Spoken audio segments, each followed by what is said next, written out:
Hello students, class 12 accounts हम पढ़े राठी की बुक से। लास्ट वीडियो हमने बनाया था चैप्टर नंबर 1 शॉर्ट रिवीजन। तो उसी सीरीज़ में आज हम चैप्टर नंबर 2 पढ़ेंगे रिवीजन के लिए। तो चैप्टर नंबर 2 है हमारा रिकॉन्स्टिट्यूशन ऑफ पार्टनरशिप फर्म। तो रिकॉन्स्टिट्यूशन का मतलब क्या होता है? जब जो भी एग्जिस्टिंग पार्टनर्स हैं तो पार्टनर्स का प्रॉफिट एंड लॉस का रेशो चेंज हो जाना क्या कहलाता है? Reconstitution of the firm. तो change in the profit sharing ratio of existing partner, admission of a new partner और retirement of a partner is called reconstitution of partnership.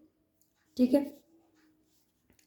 तो इसमें कंडीशन ऑफ रिकॉन्स्टिट्यूशन क्या होती है? Condition of reconstitution of firm, ये 5 condition दी हुई है। तो पहली क्या थी? Change in profit sharing ratio of existing partner. पहली कंडीशन है change in profit sharing ratio of existing partner. तो यहाँ पर कंडीशन क्या क्या हो जाएगी? एक तो change in profit sharing ratio of existing partner, मतलब जो पार्टनर अभी कंटिन्यू है, मान लो 2 पार्टनर है, पहले 50-50 प्रॉफिट एंड लॉस बांट रहे थे, बाद में चेंज कर लिया उन्होंने, 70-30 रेशो कर लिया, तो ये change in profit sharing ratio of existing partner हो गया। उसके अलावा रिकॉन्स्टिट्यूशन कब होगा? Admission of a new partner, जब कोई नया पार्टनर फर्म में आएगा तब रिकॉन्स्टिट्यूशन होगा। थर्ड है रिटायरमेंट ऑफ अ पार्टनर, अगर कोई पार्टनर रिटायर होकर चला जाता है तब भी प्रॉफिट एंड लॉस का रेशो जो है वो चेंज होगा, तो retirement of a partner. Fourth है डेथ ऑफ अ पार्टनर, अगर किसी पार्टनर की डेथ हो जाती है तो तब भी प्रॉफिट एंड लॉस का जो शेयर है वो चेंज हो जाएगा एग्जिस्टिंग पार्टनर्स के बीच में जो कंटिन्यू करेंगे, तो इसे भी रिकॉन्स्टिट्यूशन बोलेंगे। And last one is amalgamation of the 2 firms, अगर 2 फर्म्स जैसे 2 एग्जिस्टिंग बिजनेस हैं या 2 अलग अलग फर्म्स हैं और वो मिल जाती हैं आपस में, तो इसे बोलते हैं amalgamation of 2 firms.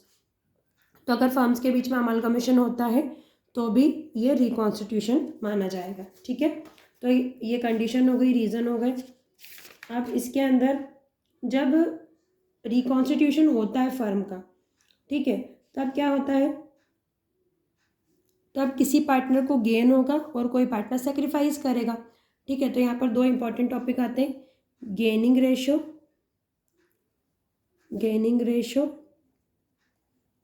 And sacrificing ratio.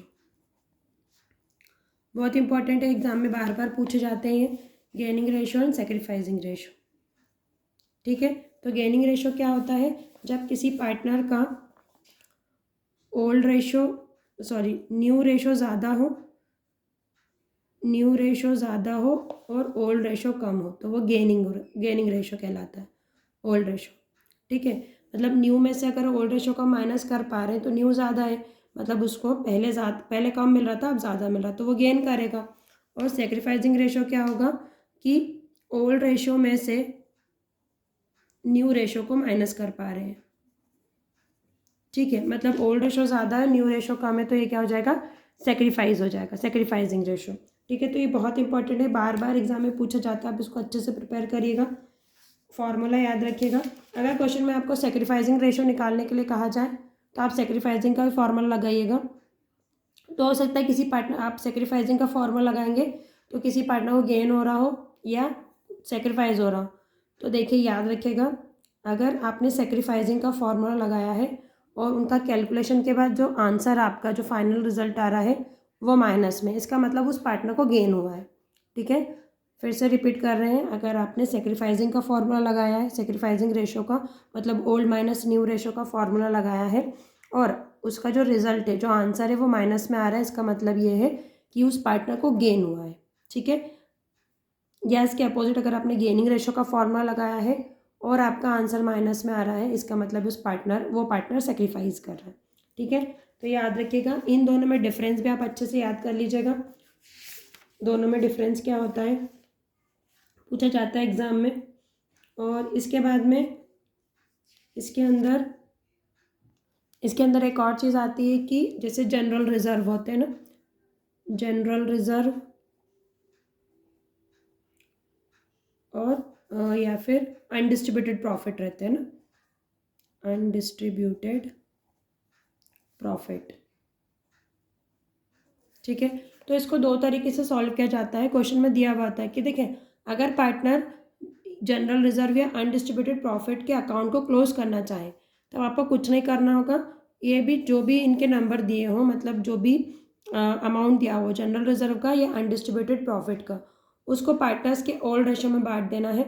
मतलब जैसे आप मान लो यहाँ पर कोई जनरल रिजर्व दिया हुआ है, मान लो 50,000 रुपये का, और दो पार्टनर है, तो वो इक्वल पार्टनर थे पहले, अब बाद में वो चेंज कर रहे होंगे। तो जनरल रिजर्व के अकाउंट को वो क्लोज करना चाहते हो, तो आप क्या करेंगे, जनरल रिजर्व के अकाउंट को डेबिट कर देंगे और उनके ओल्ड रेशो में मतलब बराबर बराबर 25,000 उनके अकाउंट में क्रेडिट कर देंगे। ऐसे अनडिस्ट्रीब्यूटेड प्रॉफिट का भी होगा, ठीक है। तो जब पार्टनर अकाउंट क्लोज करना चाहे तब तो कोई प्रॉब्लम नहीं आएगी, लेकिन अगर पार्टनर अकाउंट क्लोज नहीं करना चाहते, ठीक है, तो तब आपको क्या करना रहेगा, पहले टेबल मतलब आप इस अमाउंट को पहले उनके ओल्ड रेशो में बांटेंगे, फिर न्यू रेशो में। तो जो दोनों का जो डिफरेंस है उसके हिसाब से, जैसे मान लो पहले किसी को ज़्यादा मिलना चाहिए था, फिर कम मिल रहा है, तो उसका अकाउंट क्रेडिट कर दिया जाएगा, और जिसको ज़्यादा मिल गया लेकिन उसे कम मिलना चाहिए था तो उसके अकाउंट को डेबिट कर दिया जाएगा, ठीक है। ये आपको क्वेश्चंस हमने ऑलरेडी करवा रखे हैं, प्रैक्टिकल क्वेश्चन। आप प्लेलिस्ट में चैप्टर नंबर 2 के क्वेश्चंस को सॉल्व करके देखिएगा। IMP क्वेश्चन जो भी रहे, हम आपको एक थ्योरेटिकली समझा रहे हैं याद रखने के लिए। तो ये जनरल रिजर्व और अनडिस्ट्रीब्यूटेड प्रॉफिट भी रहते हैं। इसके बाद में फिर क्या होता है, एक होती है गुडविल, ठीक है। तो गुडविल क्या होती है, गुडविल आपको सबको अच्छे से पता है। गुडविल एक इंटेंजिबल एसेट है, मतलब रेपुटेशन होती है, किसी का नाम होता है, किसी फर्म का नाम होता है, किसी बिजनेस का नाम होता है मार्केट में, वो उसकी गुडविल होती है। तो गुडविल एक इंटेंजिबल एसेट्स है, ठीक है। इसको फिक्टिशियस एसेट या मानी हुई एसेट भी कहा जाता है, क्योंकि इसको देखा नहीं जा सकता, इसको छुआ नहीं जा सकता, है ना। इंटेंजिबल या फिक्टिशियस एसेट भी कहा जाता है, ठीक है। तो इसका भी ट्रीटमेंट करना होता है। तो गुडविल होती है 3 टाइप्स की, आपकी बुक में भी है ये। गुडविल का मीनिंग तो हमने आपको बता दिया। इसकी कैरेक्टरिस्टिक्स देखें, इसकी कैरेक्टरिस्टिक होगी, it is arise in प्रॉस्पेरिंग business, it is an intangible asset, it is a saleable asset, goodwill को बेचा जा सकता है, ठीक है। तो ये प्रॉफिट के बेसिस पर कैलकुलेट की जाती है, ठीक है। इसके बाद में कॉजेस हो सकते हैं क्या क्या गुडविल के ओरिजिन के, causes of origin of goodwill क्या हो सकता है, favourable location of the business, business की अच्छी लोकेशन हो, गुड क्वालिटी प्रोडक्ट हो, या जो भी attraction of customer toward the business, monopolist and other rights, मतलब कि अगर एक ही दुकानदार है ना, एक ही चीज़ है बेचने वाला, तो उसकी गुडविल अच्छी होगी मार्केट में, ठीक है। If a business enjoy monopoly, monopoly मतलब एकाधिकार, मतलब एक ही बंदा है बेचने वाला, market will have assured profit. Similarly, if it is hold some special rights such as patent, trademark, copyright और concession, अगर ये सारी चीज़ें हैं तो उसकी मार्केट में गुडविल अच्छी होगी। एफिशिएंट एंड लॉयल एम्प्लॉयज़ हैं, अच्छा काम करने वाले एम्प्लॉयज़ हैं, तो ये सब चीज़ों की वजह से एक फर्म की मार्केट में गुडविल अच्छी होती है, ठीक है। अब टाइप्स ऑफ गुडविल में 3 टाइप की गुडविल होती है। एक होती है परमानेंट गुडविल या फिर लोकेशनल गुडविल जिसको कहा जाता है, इसको कैट नेचर का भी कहा जाता है, जो लोकेशन पर बेस्ड होती है ना, ये सबसे ज़्यादा वैल्यू इसी गुडविल की होती है ना, हाईएस्ट प्राइस होता है इसका, जैसे कैट का स्वभाव होता है ना, उसी के नेचर की होती है। फिर पर्सनल गुडविल होती है, ठीक है, इसको डॉग नेचर की भी कहा जाता है ना, जैसे डॉग अपने मालिक का वफादार होता है, वैसे ये जहाँ जहाँ मालिक जाता है वहाँ वहाँ उसका नाम भी जाता है। फिर कमोडिटाइज्ड गुडविल क्या हो गई, ये होती है रेट नेचर की, ठीक है। This goodwill also called rate goodwill because rate can not stay at one place permanently, it keeps on changing its place, hence the goodwill, as the nature of rate does not remain with business or businessman but keep on changing its place, ठीक है। ये ना तो उसके honour के साथ होती है ना तो उसके नाम के साथ होती है, ठीक है। तो ये किसकी वजह से होती है, जैसे कोई कम प्राइस में बेच रहा है, ठीक है, तो ये रीज़न होते हैं रेट नेचर की गुडविल के लिए, ठीक है। तो ये 3 टाइप की गुडविल हो गई, एक तो परमानेंट, दूसरी पर्सनल, तीसरी कमोडिटाइज्ड, ओके। तो ये तो गुडविल हो गई। तो इसमें गुडविल में अकाउंटिंग स्टैंडर्ड 10 लगता है, आप अच्छे से याद रखिएगा ना। गुडविल का ट्रीटमेंट कहाँ पर दिया हुआ है, अकाउंटिंग स्टैंडर्ड 10 में, तो आप इसको अच्छे से याद रखिएगा, यहाँ से ऑब्जेक्टिव बन सकता है, ठीक है। अब गुडविल की वैल्यूएशन क्यों की जाती है, तो देखें, मान लो कोई पार्टनर पहले बराबर प्रॉफिट बांटते हो, फिर बाद में वो प्रॉफिट का रेशो चेंज कर रहे हैं, तो एक पार्टनर को गेन होगा, दूसरा पार्टनर सेक्रीफाइस करेगा, ठीक है। तो फिर अब दोनों ने जब काम शुरू करा था तो साथ में मिलकर काम शुरू करा था और बराबर प्रॉफिट बांट रहे थे। तो फिर एक को अचानक से एक का प्रॉफिट चेंज कर देना, एक नुकसान क्यों उठाएगा? तो वो नुकसान इसलिए उठाएगा, मतलब सेक्रीफाइस इसलिए करेगा ताकि उसको गुडविल का पैसा मिले, तभी वो नुकसान उठाएगा। ठीक है, तो गुडविल की जब भी रिकॉन्स्टिट्यूशन होता है फर्म में तो गुडविल की वैल्यूएशन की जाती है अलग अलग बेसिस पर। ठीक है, तो आप ध्यान रखिएगा गुडविल की वैल्यूएशन के लिए बहुत सारी मेथड्स होती है। ठीक है, methods of goodwill valuation, generally base तो प्रॉफिट ही होता है। ठीक है, प्रॉफिट के बेस पर ही की जाती है। ठीक है, तो उसमें अपन पहले बात करते हैं नॉर्मल प्रॉफिट की। नॉर्मल प्रॉफिट का फॉर्मूला क्या होता है? कैपिटल एम्प्लॉयड, मतलब जितनी भी कैपिटल लगी, capital employed into rate divided by 100। मतलब क्या हुआ कि जितनी भी कैपिटल लगाई गई है तो उस पर एक नॉर्मल परसेंट रिटर्न होता है। ठीक है, मतलब जो भी कोई भी इतनी कैपिटल लगाकर बिजनेस करेगा तो उसको इतने परसेंट के हिसाब से तो प्रॉफिट हो ही जाएगा। तो ये नॉर्मल प्रॉफिट है नॉर्मल कंडीशन में। ठीक है, दूसरा क्या होता है इसमें? एक होता है average profit. Average profit, average profit कैसे निकालते हैं? टोटल प्रॉफिट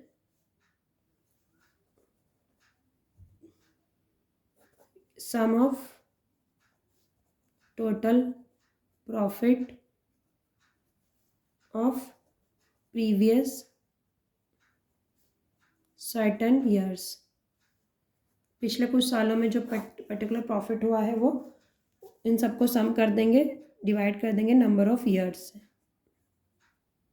ठीक है, तो ये होगा, ये एवरेज प्रॉफिट होता है, मतलब पिछले कुछ सालों का। एक्चुअल प्रॉफिट क्या होता है? समटाइम एक्चुअल प्रॉफिट और एवरेज प्रॉफिट दोनों को एक ही जैसा लिया जाता है। ठीक है, इसके बाद में ठीक है, मतलब एक्चुअल में जो प्रॉफिट कमाएगा इसको सिंगल ईयर का जो प्रॉफिट होगा वो एक्चुअल प्रॉफिट हो जाएगा। ठीक है, और प्रीवियस ईयर्स का जो प्रॉफिट रहेगा उनका सम divided by number of year, तो वो एवरेज प्रॉफिट हो जाएगा। इसके बाद में सुपर प्रॉफिट आता है। तो सुपर प्रॉफिट का मतलब क्या होता है कि नॉर्मल प्रॉफिट से अगर कुछ ज़्यादा हम कमा रहे हैं, है ना, नॉर्मल प्रॉफिट से कुछ ज़्यादा कमाते हैं तो वो क्या कहलाता है? Super profit. ठीक है, तो हमारा एवरेज प्रॉफिट ज़्यादा हो, एवरेज प्रॉफिट में से हम नॉर्मल प्रॉफिट को माइनस कर दें तो क्या आ जाएगा? हमारा सुपर प्रॉफिट।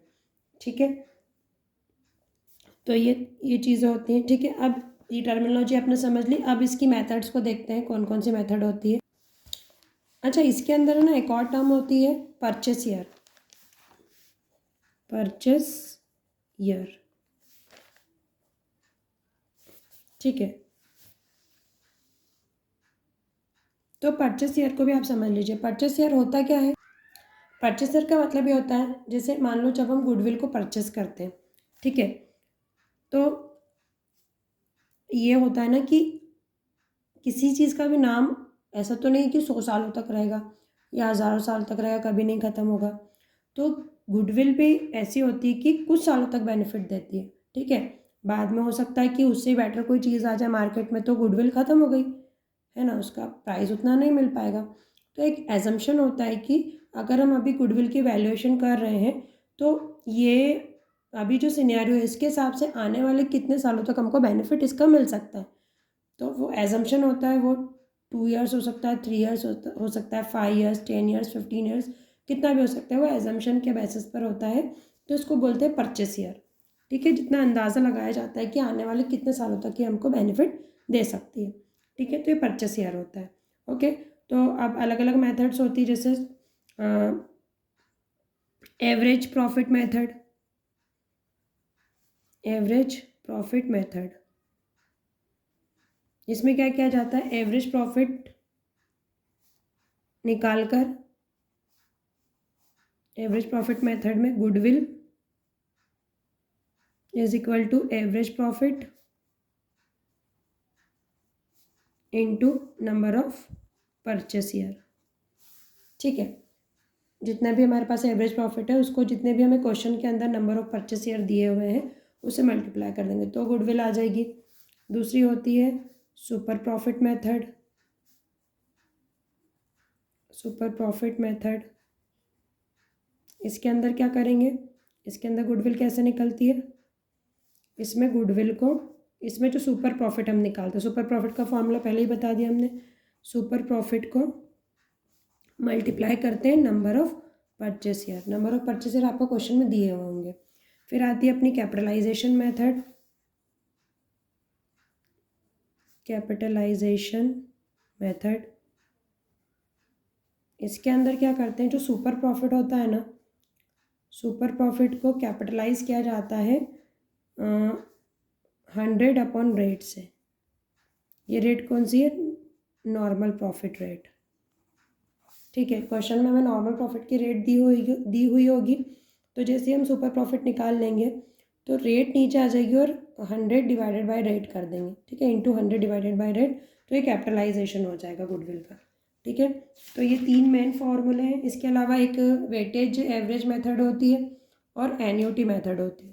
तो देखिए एन्युटी मेथड में और वेटेज एवरेज मेथड वैसे तो एग्जाम में पूछी नहीं जाती है, लेकिन फिर भी हम बता देते हैं आपको कि जो भी वेटेज एवरेज दिया जाए तो उसमें जो नंबर ऑफ प्रॉफिट ईयर्स दिए जाते हैं ना, हम आपको एग्जांपल बता देते हैं। हालांकि हमने क्वेश्चन करवा दिया था चैनल पर, बट स्टिल हम आपको बता देते हैं। देखिए ये होती है वेटेज एवरेज मेथड। इसमें हम क्या करते हैं, देखिए यहाँ पर क्या दिया हुआ है अपने क्वेश्चन, प्रॉफिट ऑफ लास्ट 5 है, पिछले 5 सालों का प्रॉफिट दिया हुआ है। तो यहाँ पर ये 2019, 20, 21, 22, 23 का प्रॉफिट दिया है। तो यहाँ पर हमने उसको वेट कर दिया, 19 को 1, फिर 2, फिर 3, फिर 4, फिर 5। अब हम जब इसको सॉल्व करेंगे ना, इस यहाँ पर हमने को 2.5 साल के परचेस पर वेटेज एवरेज प्रॉफिट निकालना है। ठीक है, तो हम क्या करेंगे, ये सब ने ईयर्स लिख लिए, कितने कितने रुपए का प्रॉफिट हुआ था ये लिख दिया, फिर हमने सबको वेट कर दिया, है ना, ये क्वेश्चन में दे दिया है सबका वेट, नहीं तो अपन ही निकालेंगे 1 2 3 4 5 ऐसे करके दे देते हैं। फिर इन दोनों का मल्टीप्लाई करेंगे। ठीक है, प्रोडक्ट कर देंगे प्रॉफिट और वेट का, तो सबका मल्टीप्लिकेशन कर दिया। इसके बाद में इन सबको सम अप कर दिया, जोड़ दिया, और ये वेट का भी सम कर दिया। फिर जो ये इनके प्रोडक्ट का जो सम आया उसको डिवाइड कर देंगे इसके वेट से। ठीक है, तो ये आ जाएगा अपने पास में एवरेज, वेटेज एवरेज आ जाएगा, इसको मल्टीप्लाई कर देंगे जो भी हमको परचेसिंग ईयर दिया हुआ है उससे। ठीक है, तो ये होती है वेटेज एवरेज मेथड। ठीक है, एग्जाम में वैसे पूछी नहीं जाती, फिर भी हमने एक बार आपको बता दिया, अगर कभी पूछ लिया जाए तो आप इसको कर पाए, हमने क्वेश्चन भी इसके सॉल्व करवाए हैं। दूसरी होती है कि एन्युटी मेथड। एन्युटी के अंदर इसमें एन्युटी की वैल्यू दी हुई होती है, जैसे ये क्वेश्चन में दी हुई, क्वेश्चन हमने सॉल्व भी करवाया था। तो देखें वैल्यू ऑफ एन्युटी, अगर एन्युटी की वैल्यू 1 रुपये से ज़्यादा हुई तो आपको कौन सा फॉर्मूला लगाना पड़ेगा, super profit multiply by annuity. मतलब सुपर प्रॉफिट जो भी है उसको एन्युटी से मल्टीप्लाई कर दीजिएगा अगर एन्युटी की वैल्यू जो है वो 1 रुपये से ज़्यादा हो, और अगर 1 रुपये से कम है एन्युटी की वैल्यू तो सुपर प्रॉफिट को डिवाइड कर दीजिएगा एन्युटी से, तो आपकी गुडविल आ जाएगी। ठीक है, इसके बाद एक लास्ट कॉन्सेप्ट होता है इसके अंदर हिडन गुडविल का। तो हिडन गुडविल में आपको क्या करना होता है कि पहले तो टोटल कैपिटल निकाल लें आप फर्म की।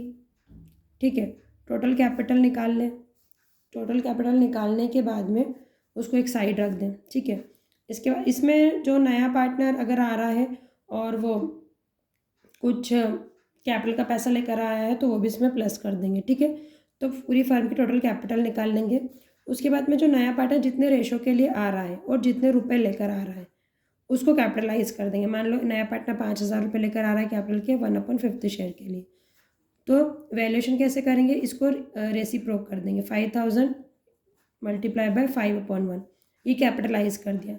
मतलब वैल्यूएशन कितने पे हुई है, 25,000 रुपये की, और मान लो टोटल कैपिटल निकली थी 20,000 रुपये, नहीं कुछ और ले लेते हैं, चलो 22,000 रुपये ले लेते हैं। ठीक है, 22,000 रुपये एक्चुअल कैपिटल निकली है और वैल्यूएशन कितने पर की गई है, 25,000 रुपये। तो इन दोनों का जो डिफरेंस होगा वही गुडविल होगी। हिडन गुडविल है ना, इन दोनों का जो डिफरेंस होगा, मतलब 25 में से 22 को माइनस कर देंगे तो गुडविल की वैल्यू आ जाएगी 25,000 माइनस 22,000, कितने हो गई 3,000 रुपये की गुडविल है। ठीक है, समझ आया आपको? तो ये इसमें हिडन गुडविल आ गई। और इसमें सैक्रिफाइसिंग और गेनिंग रेशो हमने आपको बता दिया है। ठीक है, एक और चीज़ इंपॉर्टेंट चीज़ है कि इसमें जर्नल एंट्री करनी होती है ना। ठीक है, तो देखें जो पार्टनर सेक्रीफाइस कर रहा है, हमने आपको बताया था जो पार्टनर सेक्रीफाइस कर रहा है तो उसको गुडविल का पैसा मिलेगा उसके प्रॉफिट शेयरिंग रेशो में, और जो पार्टनर गेन कर रहा है वो गुडविल का पैसा देगा। मान लो ए और बी दो पार्टनर हैं, अभी वो प्रॉफिट एंड लॉस को पहले बराबर बांट देते फिर चेंज कर रहे हैं, इससे ए है जो है वो सेक्रीफाइस कर रहा है और बी जो है वो गेन कर रहा है। ठीक है, तो जब इनमें गुडविल होगी, गुडविल मिलेगी, मान लो इसको गुडविल मिल रही, टोटल फर्म की गुडविल है 10,000 रुपये। ठीक है, और इसका शेयर हाफ था पहले, तो 10,000 का आधा, ए का शेयर कितना था, हाफ था, 1/5 था। मतलब ये अभी ये सेक्रीफाइस कितने का कर रहा है, 1/2 शेयर का सेक्रीफाइस कर रहा है। चलिए काम करते हैं, 1/5 का सेक्रीफाइस कर रहा है। ठीक है, तो 5 1 ज़ा 5, 5 2 ज़ा 10, मतलब 2,000 रुपये से गुडविल के मिलना चाहिए। 2,000 1/5 का सेक्रीफाइस कर रहा है, तो सेक्रीफाइसिंग रेशो के हिसाब से 2,000 रुपये बनते हैं इसके। तो ए को पैसा मिलना है तो ए का कैपिटल अकाउंट क्रेडिट होगा, तो पैसे कौन देगा, जो गेन कर रहा है। गेन कौन कर रहा है, बी, तो हम एंट्री कर देंगे बीस capital account debit, capital account debit to S capital account. ठीक है, 2,000 डेबिट और 2,000 क्रेडिट। ठीक है, ये तब है जब वो कैश में पैसा नहीं दे रहा है, और अगर बी ए को कैश में पैसा दे देता तो हम लिखते cash account debit to S capital account.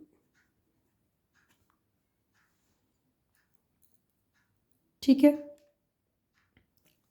तो ये मेन चीज़ें थी, हमने आपको समझा दी। इसके बाद नेक्स्ट चैप्टर में हम प्रॉपर और जर्नल एंट्री करेंगे रिलेटेड टू गुडविल। ठीक है, जब नया पार्टनर आता है तो क्या होता है गुडविल का ट्रीटमेंट। अकाउंटिंग स्टैंडर्ड याद रखिएगा, अकाउंटिंग स्टैंडर्ड 10 है गुडविल का। ठीक है, तो आप इससे रिलेटेड आपको जो भी डाउट्स हैं तो आप हमें कमेंट सेक्शन में बताइएगा। प्रैक्टिकल सारे क्वेश्चन हमने ऑलरेडी करवा दिए थे, तो इस वीडियो में हमने कोई भी प्रैक्टिकल क्वेश्चन नहीं करवाया है। हाँ, इसलिए अगर आपको किसी प्रैक्टिकल क्वेश्चन में डाउट है तो आप हमें कमेंट्स में पूछ लीजिएगा। मिलते हैं नेक्स्ट वीडियो में। Thank you so much.